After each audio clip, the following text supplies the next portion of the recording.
Muito boa noite a todos. Nós cumprimentamos a cada um com a graça e a paz do nosso Senhor e Salvador Jesus Cristo. É com alegria que nós voltamos aqui para juntos termos esse tempo na presença do nosso Deus, para louvarmos ao Senhor e para ouvirmos a sua santa palavra.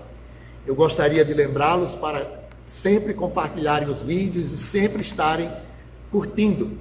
Nesta hora nós vamos, enquanto ouvimos o prelúdio para este tempo que vamos ficar aqui, você esteja fazendo a sua oração pessoal, pedindo a Deus a sua bênção para este momento.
Nesse momento, vamos abrir as Escrituras no livro de Atos, capítulo 16.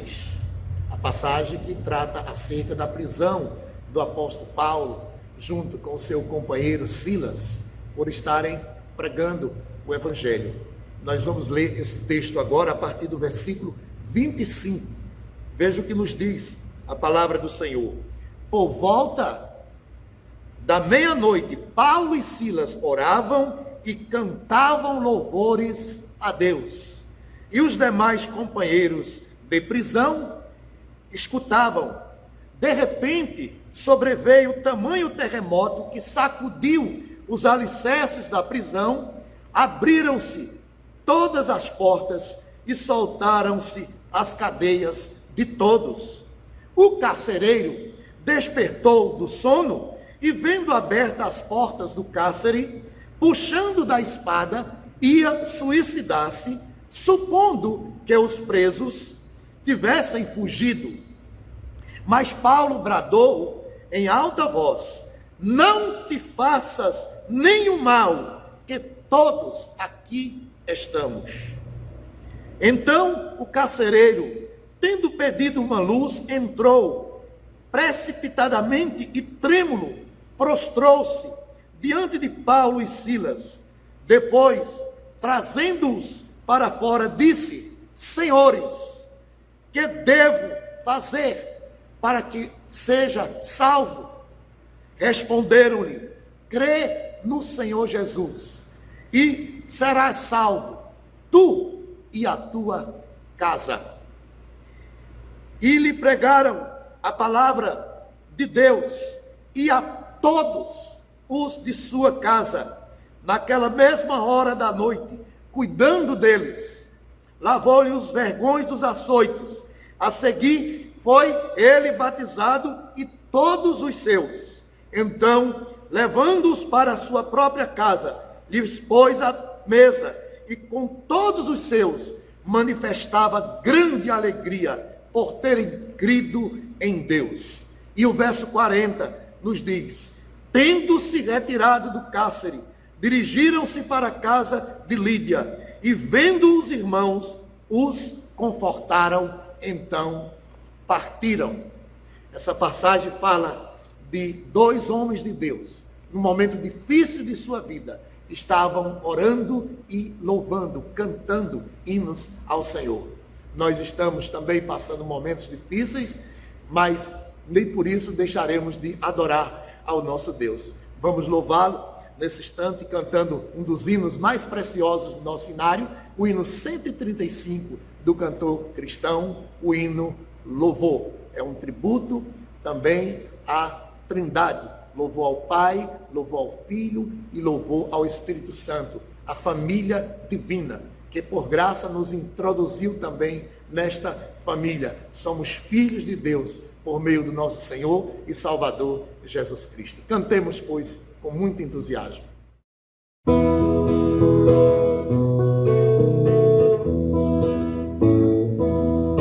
Louvamos-te, ó Deus, pelo dom de Jesus, que por nós pecadores foi morto na cruz.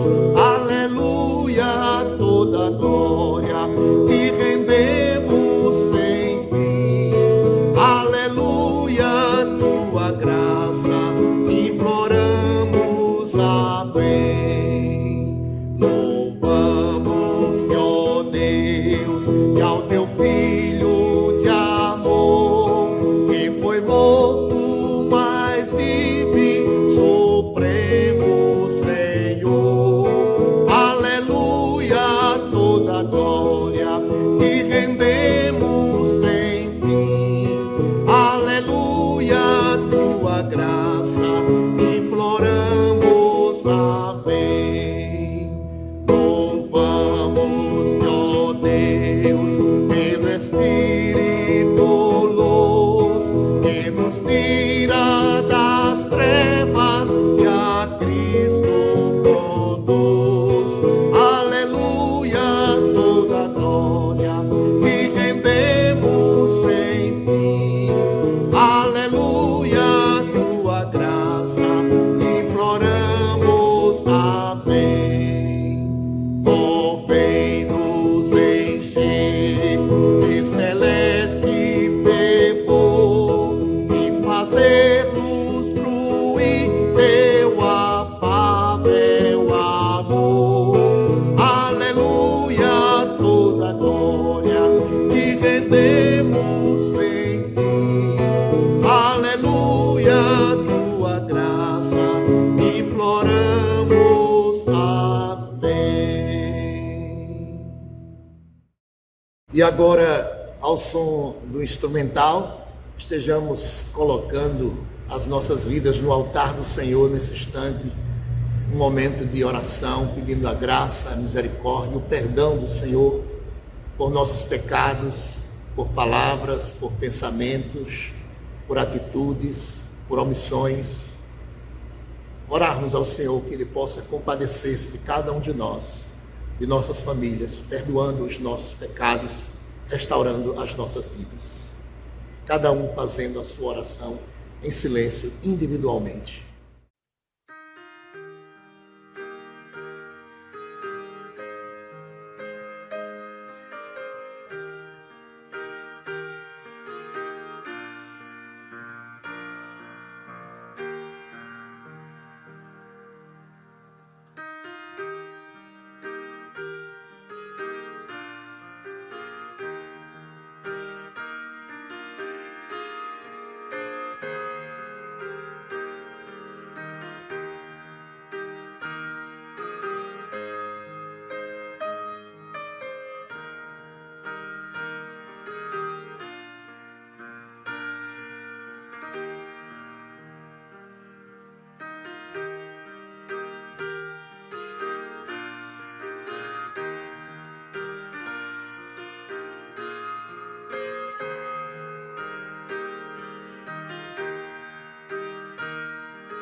E agora, gratos por seu perdão, vamos louvar ao Senhor nesse instante. Ó, louvai a Deus comigo. E também vamos adorá-lo pelo Deus tão grande que Ele é, excelso e poderoso e que está conosco. Adoremos ao Senhor.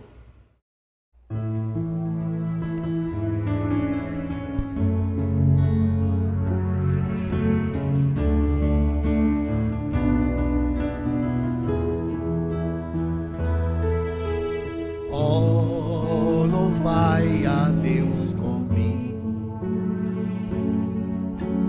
pois seu braço amigo me acolheu, e das trevas do castigo, pra viver consigo me escolheu.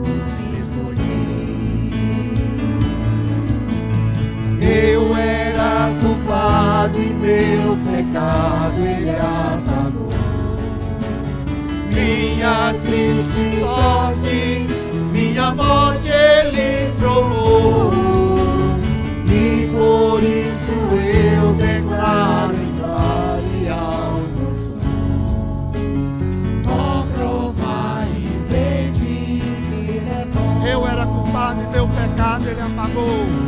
Eu era culpado e meu pecado Ele apagou, minha triste sorte, minha morte Ele provou, e por isso eu declaro em claro e alto som: ó, provai e vede que Ele é bom. Ó, provai, provai e vede que Ele é bom. Sim, provai. Oh, provai e vede que Ele é bom.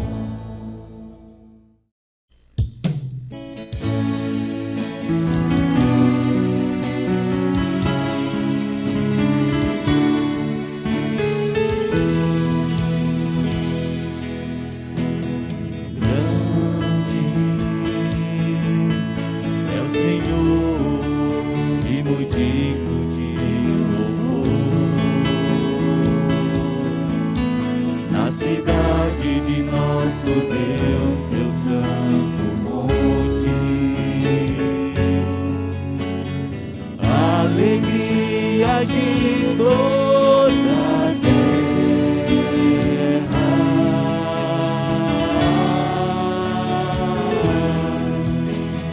grande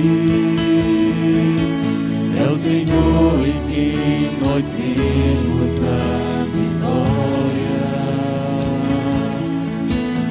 que nos ajuda contra o inimigo. Por isso diante dele nos prostramos,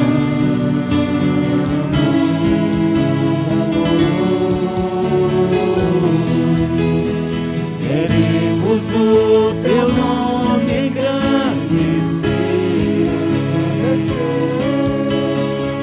e agradecer-te por tua obra em nossas vidas. Confiamos em teu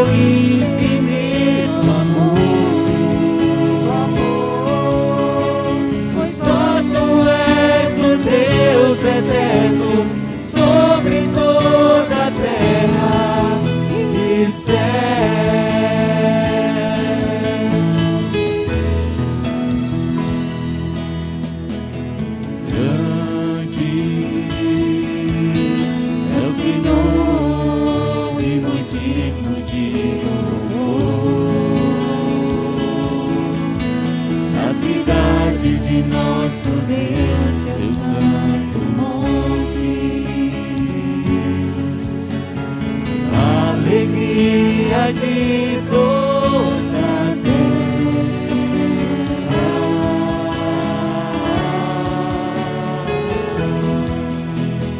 Grande é o Senhor em que nós temos a vitória, que nos ajuda contra o inimigo. Por isso diante dele nos prostramos.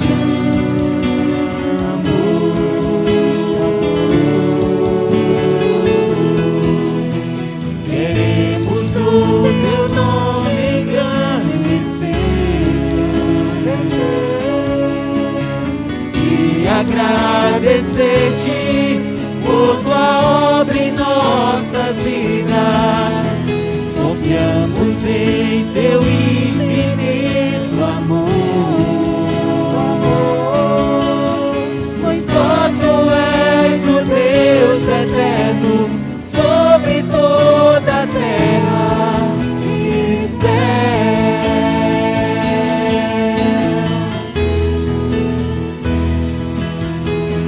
Queremos o teu nome engrandecer e agradecer-te por tua obra em nossas vidas. Confiamos em teu infinito amor, pois só tu és o Deus eterno sobre toda a terra. Pois só tu és o Deus eterno sobre toda a terra. Pois só tu és o Deus eterno sobre toda a terra e céu.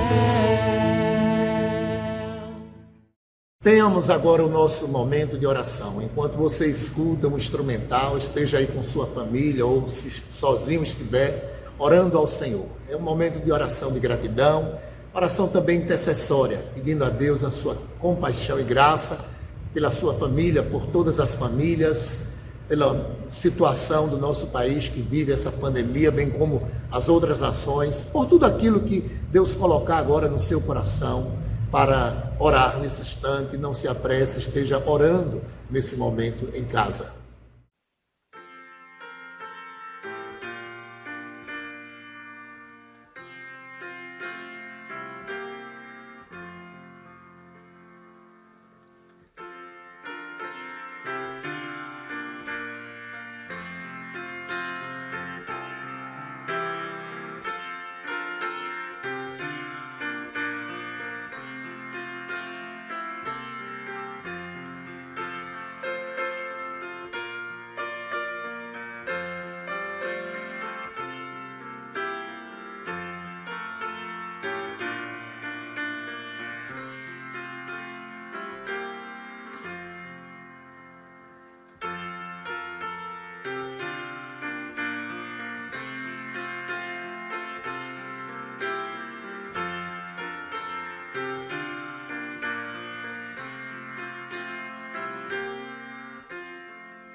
E agora, com gratidão em nossos corações, cantemos um dos hinos mais entoados pelos quartetos e corais das igrejas históricas.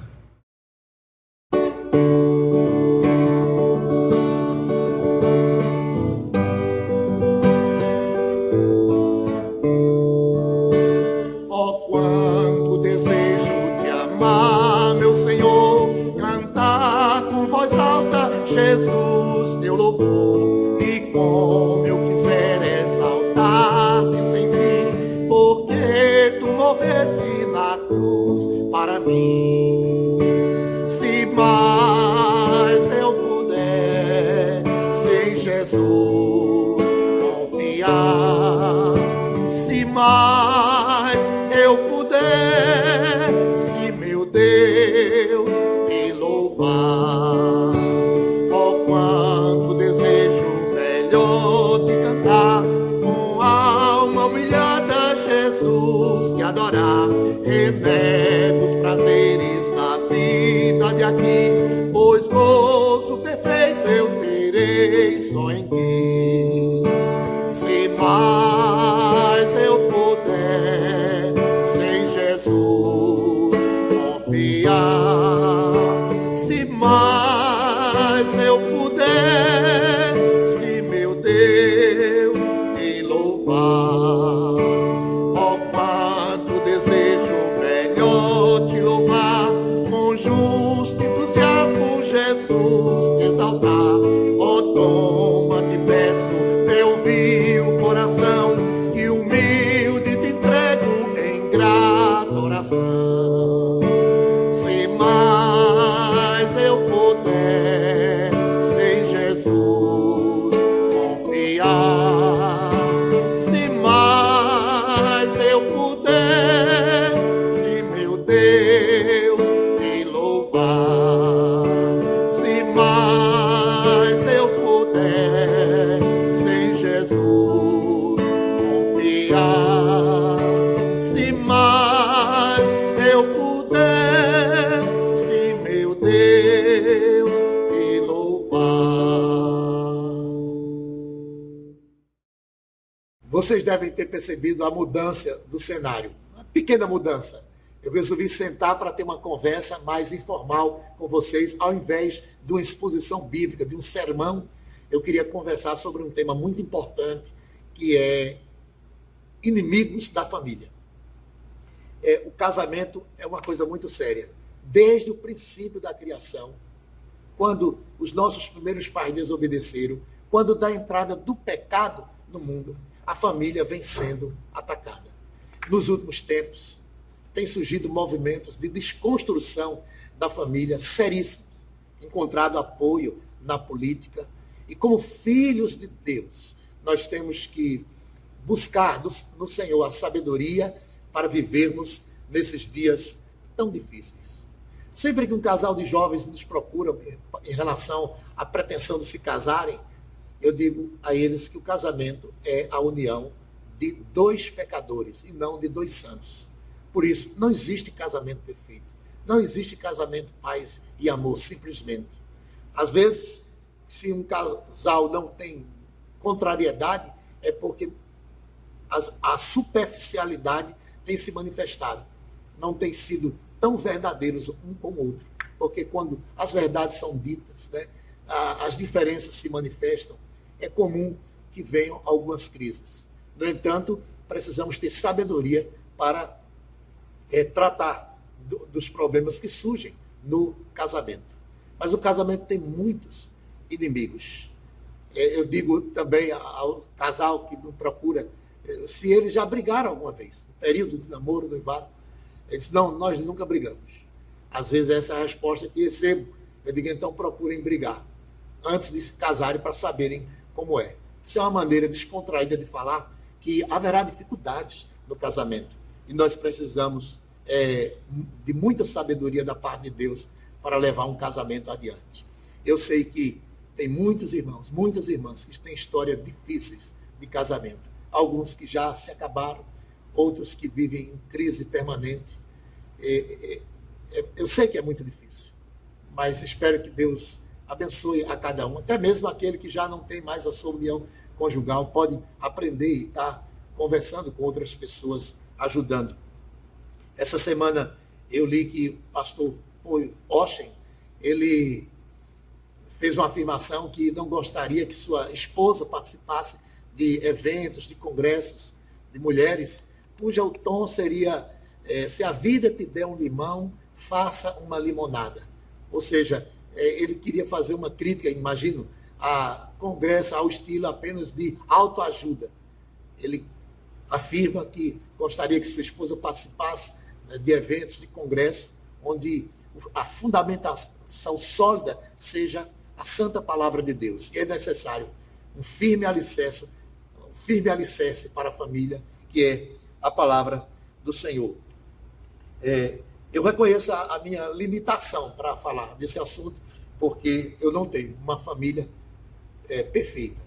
Nós ainda estamos nesta caminhada e já estamos passando de 30 anos, mas tem sido uma bênção, mas não isento de problemas e não isento de dificuldades, tanto nos relacionamentos marido e mulher, como no relacionamento com filhos também. Estamos nessa luta, como muitos de vocês, esperando que Deus nos dê a graça para levarmos o nosso compromisso, sempre de acordo com a vontade de Deus.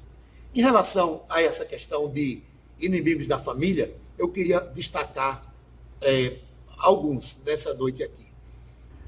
O primeiro inimigo da família que eu gostaria de tratar é do consumismo.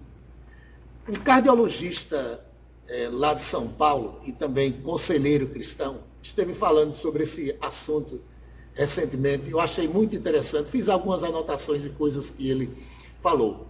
Verdade é que esse assunto já tem sido tratado. Bruno falou sobre finanças na família e destacou essa problemática da questão do consumismo.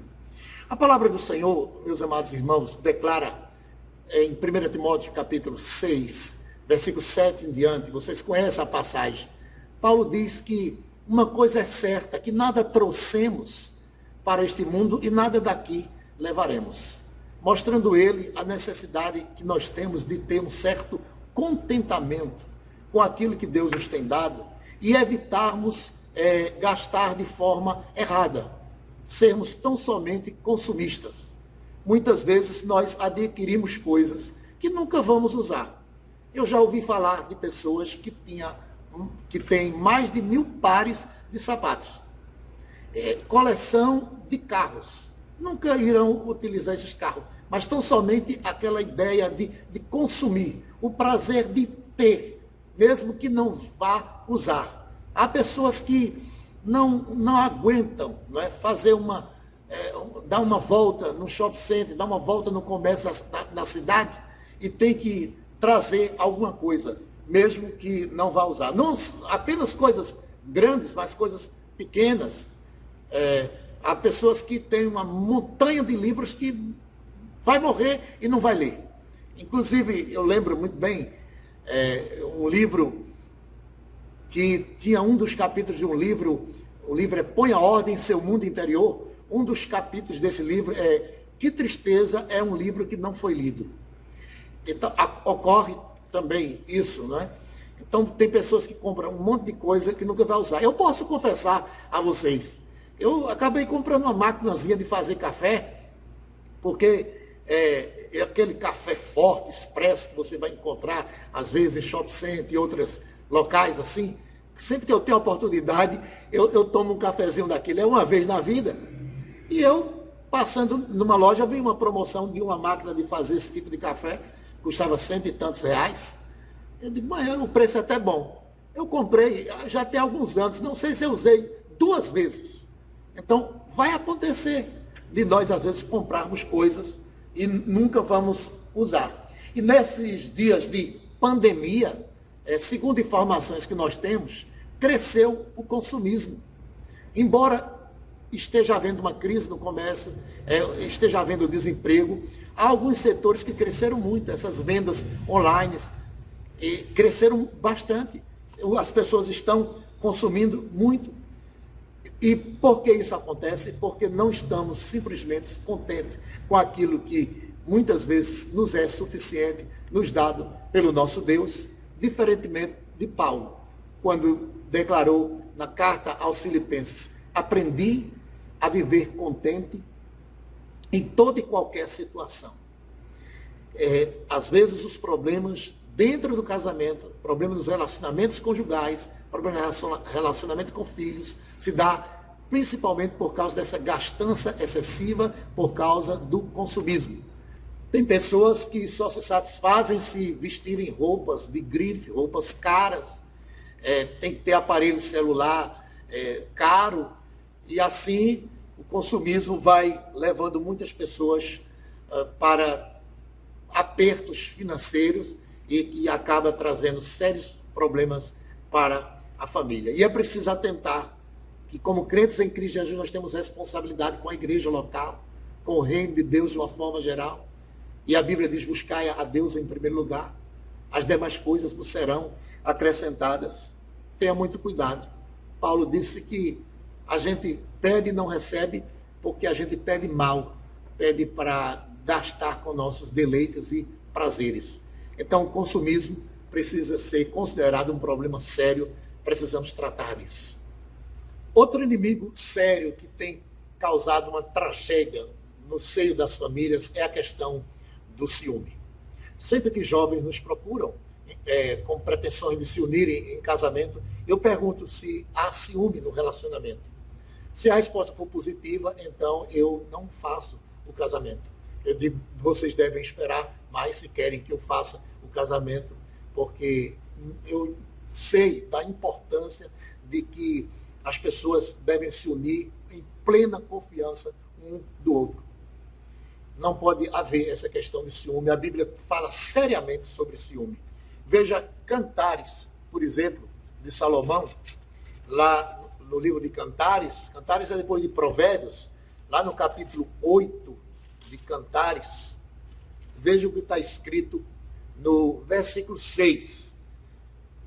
Diz assim: põe-me como um selo sobre o teu coração, como um selo sobre o teu braço, porque o amor é forte como a morte e duro como a sepultura o ciúme. Então a Bíblia está dizendo aqui que o ciúme é uma coisa dura como a sepultura. Falando sobre o amor, em 1 Coríntios capítulo 13, o apóstolo Paulo diz que o amor não arde em ciúme. E Tiago fala fortemente sobre o ciúme, lá no capítulo 3 da sua epístola. Em algumas versões vem a palavra inveja, e ele trata o ciúme como uma coisa animalesca, terrena e diabólica. Portanto, não devemos dar trégua à questão do ciúme. O que causou o ciúme na família de Jacó? O seu filho José, os irmãos tinham ciúme dele e o venderam como objeto, como mercadoria. Então, o ciumento, ele não valoriza a pessoa de quem ele sente ciúme. E é uma questão muito séria, porque existe infidelidade conjugal, existe infidelidade nos relacionamentos. E o que fazer diante de traições? Como agir? Como se comportar? Eu sei que é muito difícil.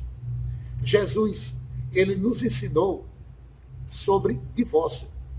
Antes de ensinar sobre o divórcio, ele nos ensinou a perdoar. Vejam bem, em Mateus capítulo 18, o tema é perdão. Em Mateus capítulo 19, o tema é divórcio. O que pudermos fazer para evitarmos uma cisão, uma destruição no casamento, devemos fazer. E às vezes é assim que eu pergunto: vocês já sabem, o casal que vem nos procurar para se unir em casamento, vocês já sabem quanto é 70 vezes 7? Essa é uma maneira de falar sobre o perdão. São as vezes que nós devemos perdoar.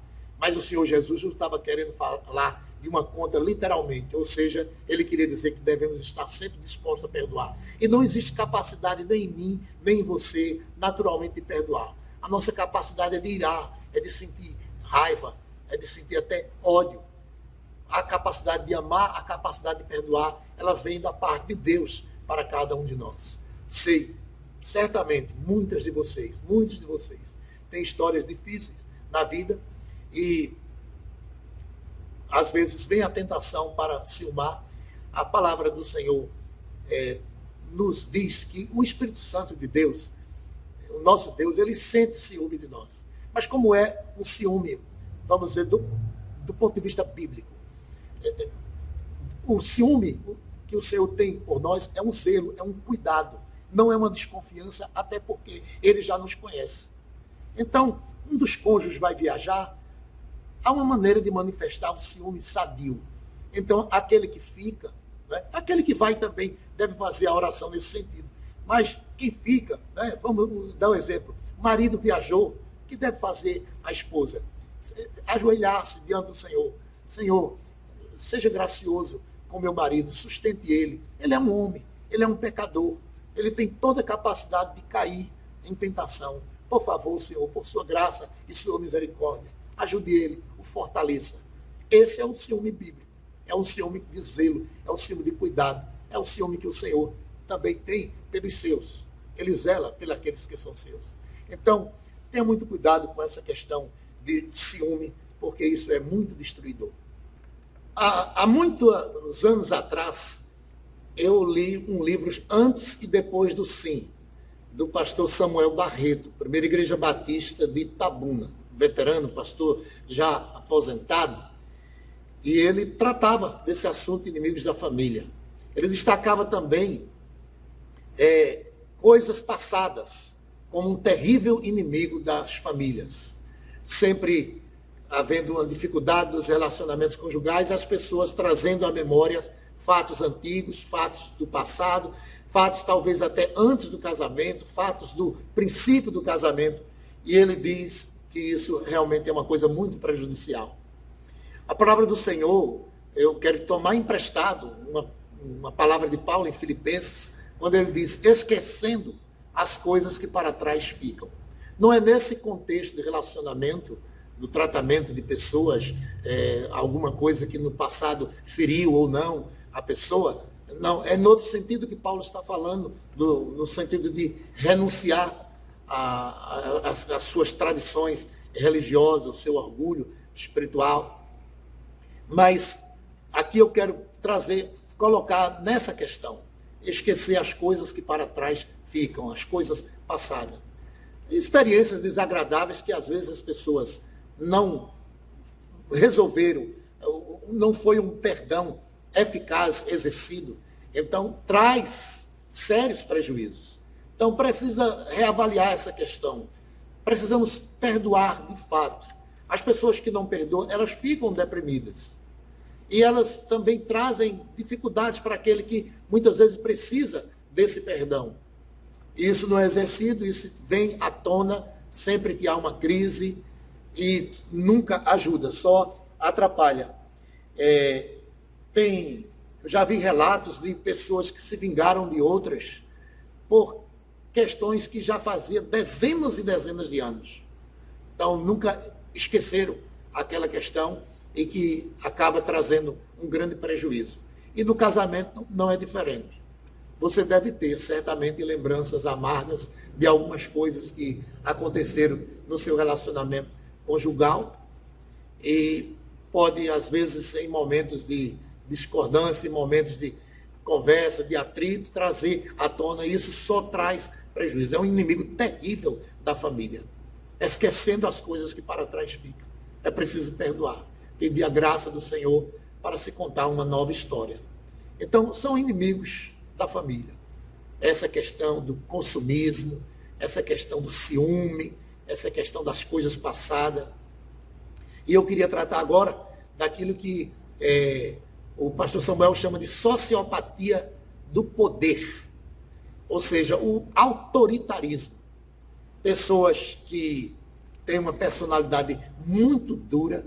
A palavra do Senhor fala acerca de um homem chamado Nabal, de um rei também chamado Roboão, e pessoas inflexíveis, que não davam ouvidos, que não atentavam para a opinião sábia de outros, mas queria sempre prevalecer a sua vontade. Quando a pessoa age dessa forma, não é um bom ouvinte, que é só mandar.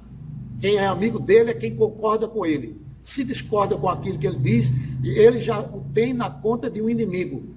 Pior ainda, que ele passa a ter prazer em que essas pessoas, a quem eles atribuem a pecha de inimigo, porque não concorda com ele tem prazer em ver essas pessoas sofrerem.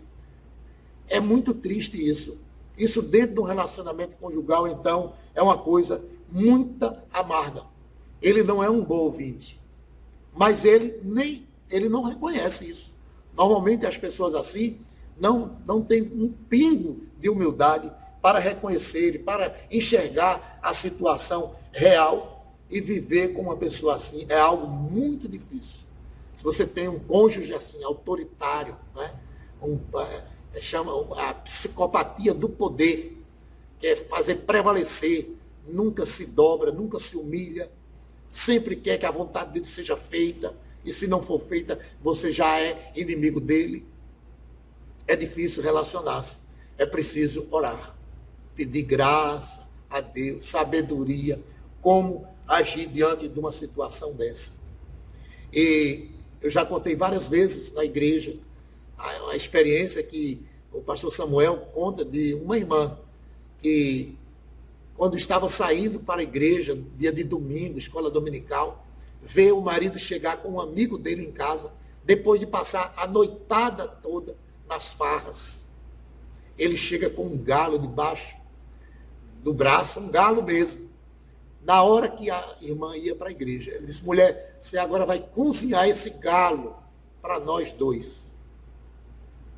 E aquela irmã pegou a sua Bíblia, colocou na estante e pegou o galo, foi para a cozinha para cozinhar o galo.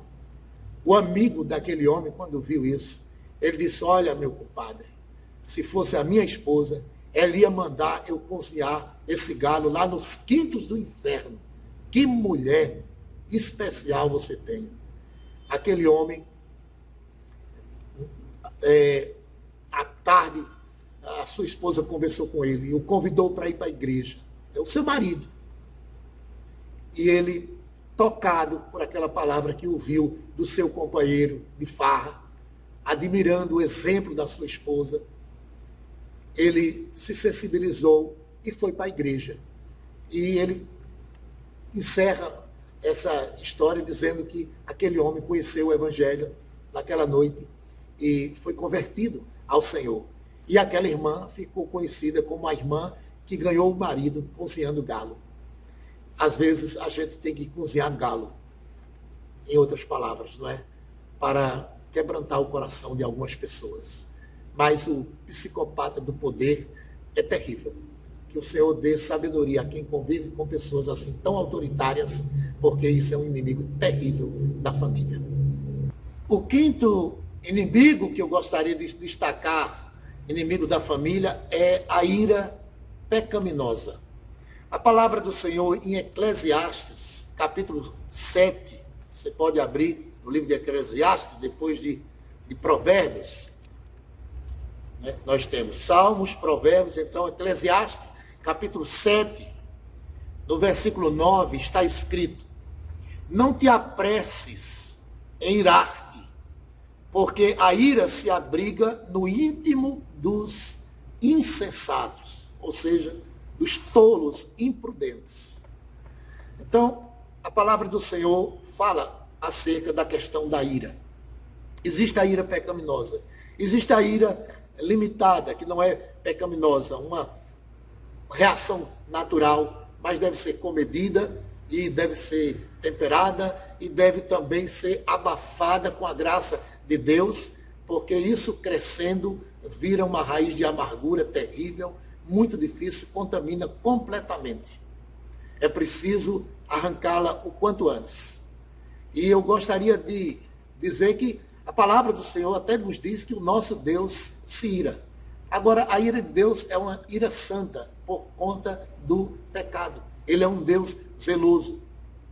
Mas nos relacionamentos, as pessoas se iram, muitas vezes por ninharia.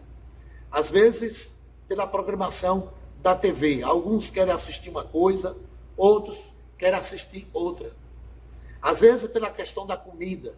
Um quer comer uma coisa, outro quer comer outra, e às vezes ficam irados por causa disso. E isso traz sérios prejuízos. A ira, ela vem não apenas pelo aquilo que as pessoas fazem, mas também por aquilo que dizem. A palavra do Senhor diz que a palavra branda desvia o furor, mas a palavra dura suscita a ira. Então a ira deve ser tratada com seriedade. O apóstolo Paulo diz, não se ponha o sol sobre a vossa ira. Ou seja, que a ira não seja permanente, porque isso pode ser um crescente que possa trazer consequências sérias para o relacionamento. Outra vez, nos lembramos da questão da necessidade de se perdoar, tanto as coisas grandes como as coisas pequenas também. Não deixe a ira permanecer sobre a sua vida. Que o Senhor lhe dê graça para ter um coração humilde e manso. Por fim, eu gostaria de tratar de um problema, que na verdade é um inimigo do casamento, sério, que é a questão da preocupação. Conhecemos a seriedade do problema da preocupação porque ele já é contemplado no primeiro sermão pregado pelo Senhor Jesus Cristo. Em Mateus, capítulo 6, quando o Senhor diz, não vos preocupeis com coisa alguma. A preocupação dentro da família traz sérios prejuízos. Na base da preocupação, absolutamente nada será resolvido. E poderá vir consequências seríssimas até mesmo para a saúde das pessoas. Um percentual elevadíssimo de pessoas com problemas de saúde vem por questões psicossomáticas. Problemas na mente, por conta de ansiedades e preocupações que somatizam no corpo e traz sérios prejuízos. Várias doenças têm como origem essa questão da ansiedade, da preocupação demasiada. Jesus disse que sequer nem com aquilo que é básico devemos estar solícitos, ou seja, com o que comer e com o que vestir. Ele sabe que nós precisamos dessas coisas. O Senhor Jesus Cristo nos conhece e ele diz quem vive assim, desesperado, com tanta preocupação, com o dia de amanhã, com essa ansiosidade demasiada, é o ímpio, é o gentil, aquele que não tem o temor de Deus. Mas se você tem a Deus como seu Pai, você deve confiar que Ele é poderoso para fazer muito mais do que além daquilo que a gente imagina. Então, eu sei que é difícil. Quem pode dizer que nunca se preocupou? Agora, a palavra do Senhor nos diz que nós devemos lançar sobre Deus a nossa preocupação. Então, se a gente vive preocupado, levando a carga, o fardo da ansiedade, isso traz sério problema para o relacionamento na família. Lembremos das palavras do salmista no Salmo 37. Entrega o teu caminho ao Senhor. Confia nele e o mais ele fará. Devemos ter paz para enfrentar as situações, sabendo que o Senhor zela, cuida de cada um de nós e que todas as coisas, até mesmo as ruins, cooperam para o bem daqueles que amam ao Senhor. Tenha cuidado com a preocupação demasiada. Tem gente hipertensa por causa de preocupação demasiada. Tem gente com problemas de diabetes por causa de preocupação demasiada. Com asma por conta de preocupação demasiada, por gastrite, chamada gastrite nervosa. Vários tipos de problemas, tireoide. E nos Estados Unidos tem sido feita pesquisa sobre essa questão e tem se encontrado a questão da ansiedade, da preocupação demasiada como a raiz de muitos males, de doenças físicas e problemas de relacionamento. Então, nós temos que discernir, tem que procurar conhecer quais são os inimigos que estão limitando contra a nossa família, o consumismo, o ciúme, as coisas do passado, e a sociopatia, o autoritarismo, a ira pecaminosa, a preocupação. Essas coisas militam contra a família, militam contra o relacionamento. Quem é que pode dizer que não tem nenhuma dessas coisas dentro do seu casamento? Qual é a solução para a família? Qual é a solução para o casamento? Qual é a solução para cada indivíduo? é Cristo, é o Evangelho. Nós já ouvimos recentemente Bruno falando e até citando o editorial que o casamento nunca é perfeito, é a união de pecadores e por isso que vem os problemas e Cristo foi enviado para os pecadores. Ele tem interesse na solidificação do seu casamento, na preservação da sua família. Ele morreu para salvar famílias também. Então, se tem havido problemas, coloque-se diante de Deus em atitude de oração para que o Senhor lhe fortaleça para vencer esses inimigos do casamento. Agora nós vamos encerrar a programação dessa noite com o cântico de um hino precioso acerca do nome de Jesus. Nós estamos numa batalha espiritual tremenda, nós lutamos contra o inimigo, nós lutamos contra o mundo, nós lutamos contra a nossa própria natureza pecaminosa, tudo isso milita contra o pecado e para isso precisamos de Cristo Jesus. Leva tu contigo o nome de Jesus o Salvador. Ele é arma ao teu alcance quando o mal te aparecer. Esse nome dá consolo, seja no lugar que for. Vamos cantar nesse instante. Nome precioso. Após o que está encerrada esta programação.